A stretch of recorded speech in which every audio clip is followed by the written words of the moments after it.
Hey everyone, welcome to our small footprint. My name is Nyssa, and if you're new here, we are a family of 8 who live off-grid in Australia. Today's video is actually a sponsored video. So a few weeks ago, might have been a couple of months even, Vevor reached out to me and asked me if I'd be interested in showing off some of their products in some videos. Now at the time, I actually just pushed it into a maybe folder to look into later, but wasn't particularly interested because I find sponsored videos kind of stressful.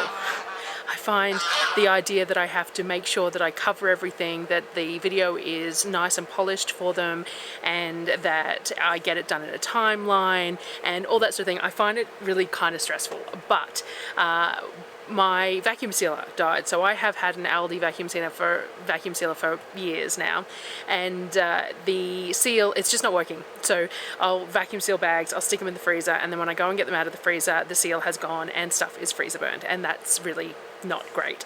Now I did find that Aldi has their vacuum sealers on sale again, and a friend did pick me up one because there wasn't any when I went. So I will have a new one of those coming just to have in the cupboard, which will be great. But in the meantime, I had reached out to Vevor and said, hey, I am interested.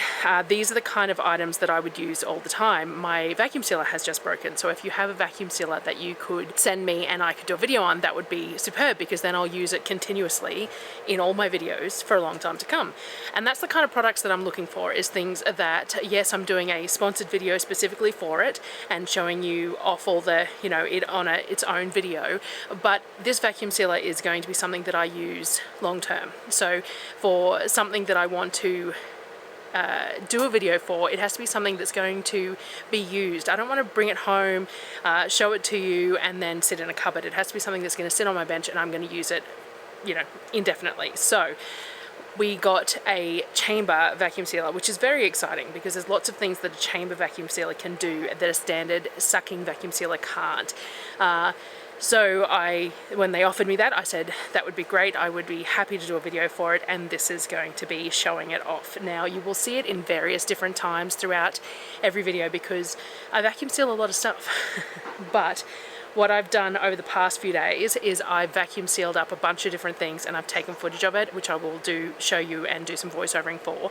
But I wanted to show you it in action now too. So I just made 40 odd kilos worth of sausages yesterday, which I showed on Facebook, and I will show in a video, but I need to vacuum seal them up for the freezer. So we're going to have a good look at the vacuum sealer, and then I'm going to try doing those, and then we might try a couple of other things as well.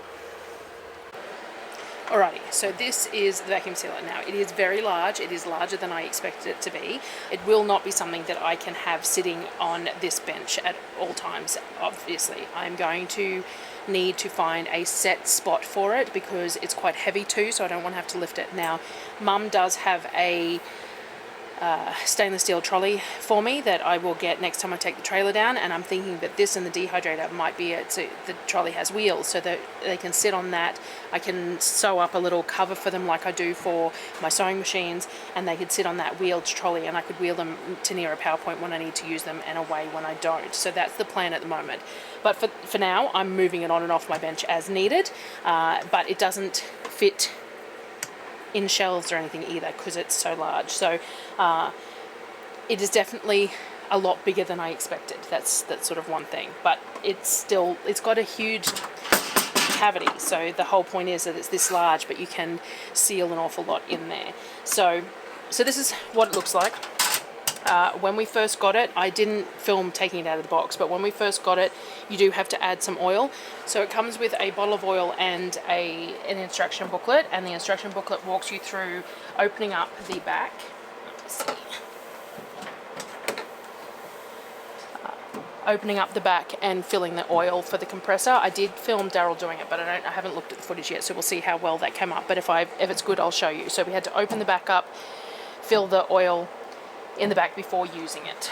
Okay, so it has an orange on the side, and it uses a kettle cord. It has settings on the front. You got a vacuum time, a sealing time, and a cooling time. This shows you dial, and you've got an emergency stop. Now the standard setting for it The standard setting seems to be 35 seconds for vacuum, 2 seconds for sealing, 3 seconds for cooling, and that seems to work perfectly fine. Now, we did run into a couple of little issues when we first started using it. Couldn't figure out how to seal the bag without anything in it. So we wanted to seal the end of the bag. We cut it off a roll, seal the end of the bag. This is the sealing plate here. Let me get closer here and lift you up a bit.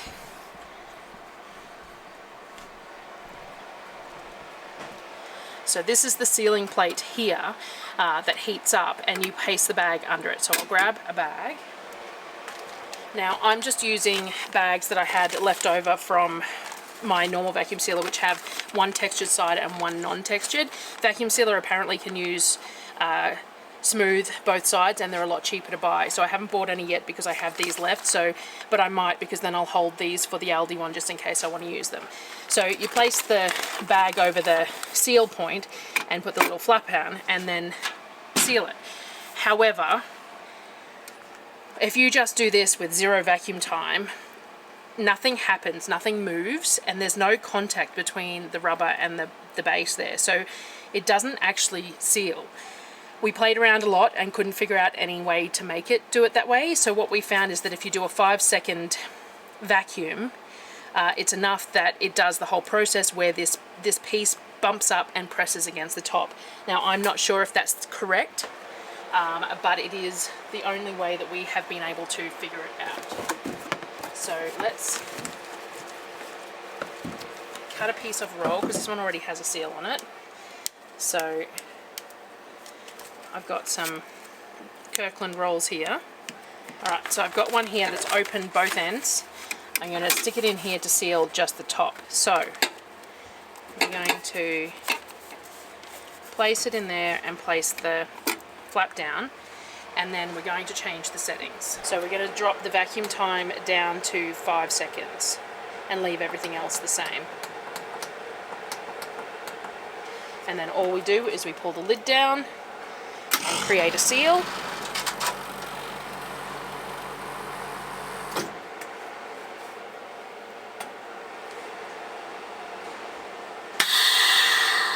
Counts down like that, and then you pull the bag out and you've got this lovely thick seal, which is really nice too, because like the Aldi one is only a fairly thin seal.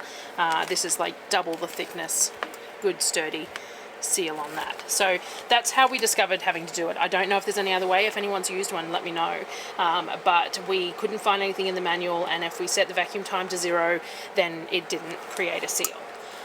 So one of the things about a chamber vacuum sealer is that you're supposed to be able to do liquid.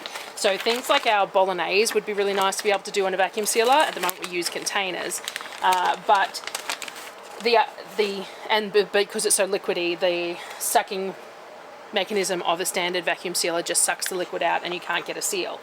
So we're going to test doing some liquid. Now I've got fresh squeezed lemon juice that we've done over the past couple of days. I use 90 grams of this when I'm making lemon curd. So what I'm going to try and do is do 90 grams in a bag,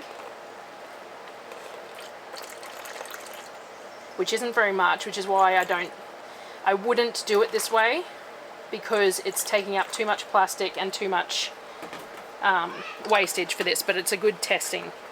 I normally just freeze this in ice cube trays. So we've got this 90 grams of lemon juice, and we're just going to see how it goes. Alright, so I'm just going to place it in like I did with the empty one, and then we're going to set the time back up to the 35 seconds.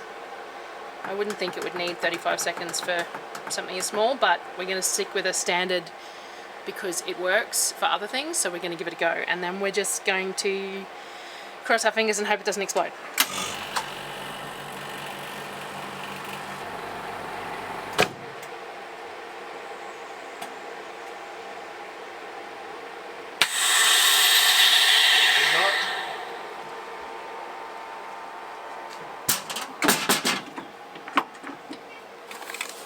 There you go, look. It's got a seal all the way across. I'm going to tip it over a bowl, not over there so I don't make a mess, but there's a little bit there that it seems to have missed slightly. Maybe there was something in the way, but it's sealed. So, interesting. As I said, I probably wouldn't do it on a regular basis because it's a lot of plastic unnecessarily. When I can just freeze it in ice cube trays, but it was definitely interesting to try. And when we do bolognese next, I will give it a go. There is one thing about bolognese though, is that it has to be done cold. You cannot vacuum seal hot products in here. If you attempt it, it will blow up because it'll start boiling in the bag. So it has to be room temperature at least, or cold. So when I do bolognese, I will have to refrigerate it, get it cold before putting it in the bags, which is what we tend to do when we're putting it in the freezer anyway. So that was liquid. Now let's grab some sausages and see how they go, because I'm not sure whether we're going to have to freeze them before we vacuum seal them, because they might squish too much. So we'll give it a go. Alrighty, so we put 12 in a bag, which will be around about a serve for the kids, 2 each. We'll assess that as we go, depending on how much they eat and all the rest of it. And these are refrigerated, but not frozen. So we're gonna see how it goes. So we've set it at the 35-second vacuum time, the 2-second sealing, and the 3-second cooling, and we will just give it a go.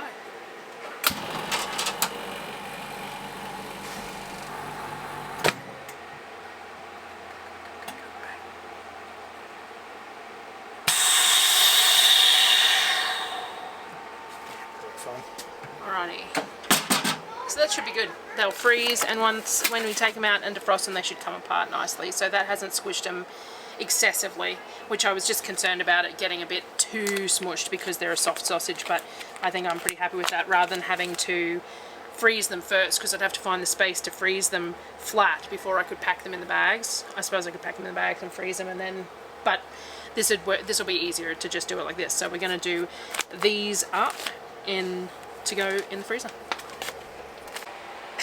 We vacuum sealed them all up. We did give the machine a break in between a couple of times. It just felt like the sealing plate might have been getting a bit too hot, and it had a little bit of an odor, but I don't know whether that was just us being overly cautious or not. But we ended up with 15 packs of 12 and 9 packs of 6 out of all of that we did up. So plus I think, dinner. and then we've got some for tonight, yeah.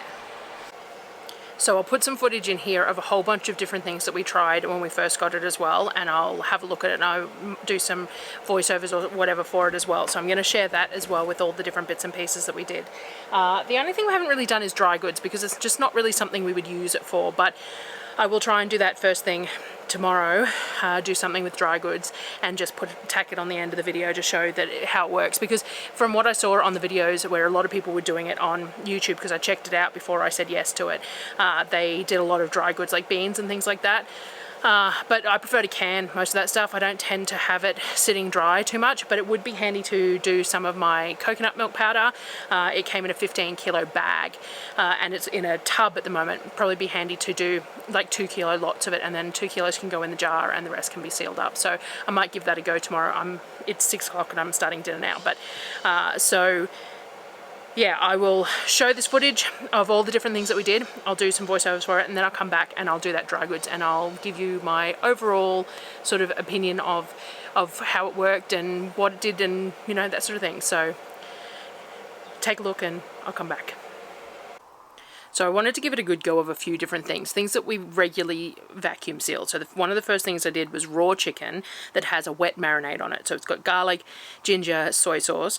We use this one to dredge in potato starch to serve with like rice with lemon chung and things like that.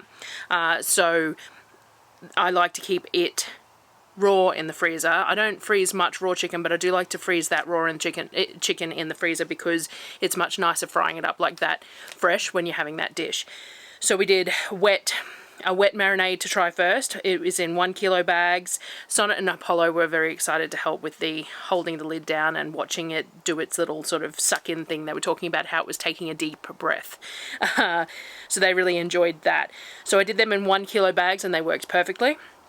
I also vacuum sealed up the cooked marinated chicken thighs. So I had cooked off some of this stuff that I've cooked. You won't have seen yet because this video is coming out a little bit ahead of time because I needed to get it done for a set date, which is how I, you know, discuss the whole not really into sponsored videos, but we're getting it done.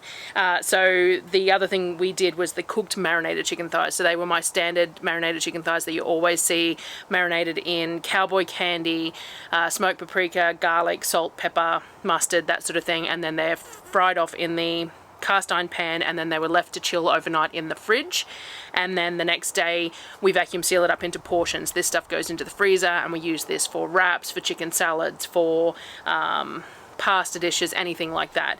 So I do it in 400 gram and 800 gram bags because it really depends on how we're using it as to how much we need. And there was a little bit of testing out there how small I could get the bags. You do need a fair bit of overhang on the bags for them to sit correctly, so that when the chamber is sucking all the air, oxygen out of the chamber, the bag can flap around a little bit, and if there's not enough overhang, then it can ripple a little bit when it does seal, because that sealing plate is pushing upwards. So you need to have it overhanging a decent amount, so you need to give yourself a little bit extra bag there. So we did all that up. I also, of course, I've sporting texture tattoos all up my arm and didn't realize until I'm looking at the edit back, so you know, he'll just have to appreciate, I think that was Lorcan's artwork. That's the arm that he can reach when I'm sitting working at the computer and he's sitting there chatting to me, and he likes to draw on me, and you know, children. We also tried the buttermilk chicken. So this is another thing that I tend to make in bulk and I freeze, and I normally freeze it just in Ziploc bags. It takes up a lot of room though, so we thought we'd give it a go in the vacuum sealer, but we did freeze this first. So we laid it out on a tray and flash froze it first before putting it in the vacuum sealer, because we were a bit concerned about the loss of crumb. So we'll see how this goes, because this definitely shrunk up a lot more firm and a lot tighter than the raw chicken and the marinated chicken. It definitely, yeah, it's definitely a lot firmer, and I suppose it makes sense because there's a lot more air in that crumb and a lot more space between the chicken because of the crumb. So we will see how that defrosts. I'll show that to you later on in the month when we cook that up for something. I also did a whole pork roast for later. So one of the pork roasts that we cut up for making sausages and stuff, we cut in half, and I vacuum sealed just one of the whole halves of the roast. And that's the idea, is that I'm going to pull that out the day before, defrost it in the fridge, and then roast it up like we do our standard smoked roasts. We're going to give that a go. We haven't done that before, but we're going to give it a go, because with the vacuum sealer, hopefully the pork will be perfectly good once it's defrosted to do it. There'll be no risk of freezer burn or anything like that. And so the roast vacuum sealed up really nicely as well. The dry goods that I gave a go was coconut milk powder. As I said, that's something that I buy in a 15 kilo bag. So it's really a large bag, and it's very awkward. It's very crumbly. It's kind of sticky. It's not the easiest thing to work with. So in that, I tend to just fill a jar and keep it in that sealed airtight tub. But it's worth about like $200-300, that bag. It was $240 or something, I think, which works out heaps cheaper per kilo than buying it in 1 kilo bags. This is from Hello Pure, so it's dairy free. It's got no milk casein in it or anything either. It's pure coconut milk powder, and so it works out super cheap to buy it in that quantity, but it is very awkward. So I did think about vacuum sealing it up into bags that I could then store the bags, and then that bag, I could just empty that bag into the jar each time I need to fill the jar, but I hadn't got around to it. With the vacuum sealer, I decided to give it a go. Now, it was like a brick. Like, it was so solid and so well sealed. It was like a brick, which may have its cons for packing, considering I use round barrels. But in square containers, that would be perfect.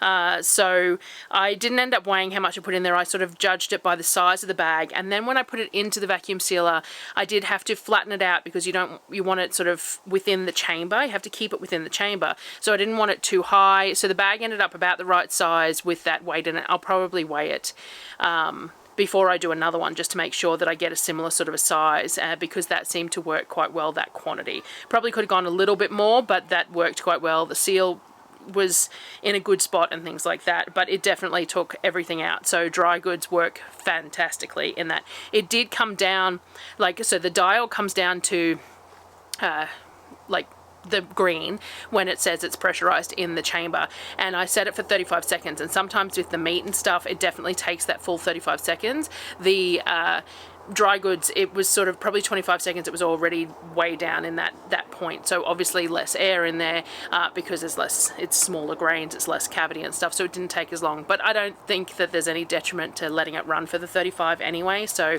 we did. So that is the Vevor Vacuum Sealer. I'll put the model up on the screen because I don't know it offhand. And I'm very happy with it. It is a large appliance.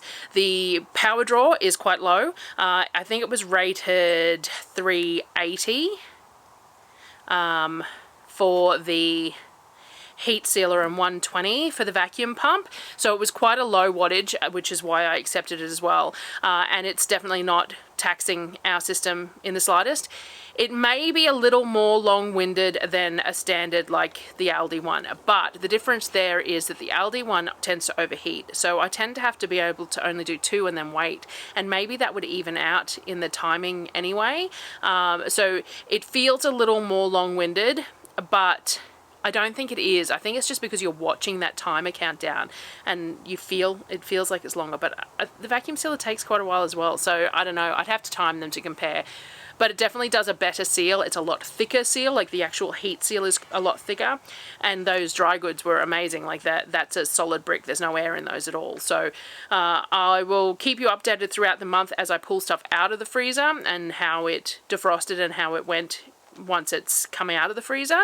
But for the moment, I'm super happy with it. I think it's going to be great. I do think I need to find a specific spot for it so I don't have to move it on and off the bench, especially because it's got that oil in the back too. You don't want to be spilling things around, but it's quite heavy and it's bulky. But I think it's an item that is worth finding a spot for because it is just that much more efficient at vacuum sealing than a standard sucking one. So apparently you can do jars and stuff in it too, like 4-ounce jelly jars, so we'll give that a go later on.